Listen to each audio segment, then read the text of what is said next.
The Haitian Creole word Bogota is a name you give to any vehicle that looks horrible or breaks down easily.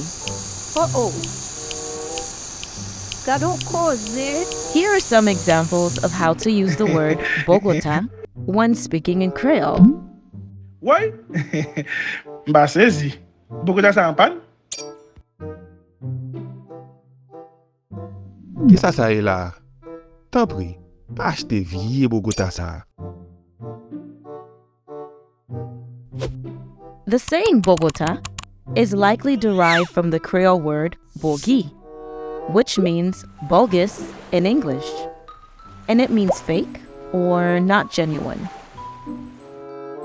You can use this saying in several tones of voice. For example, you can use it in a sarcastic way, an angry way, a funny way, or frustrated tone of voice.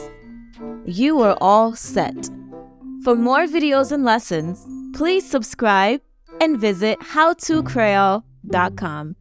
Thanks for watching.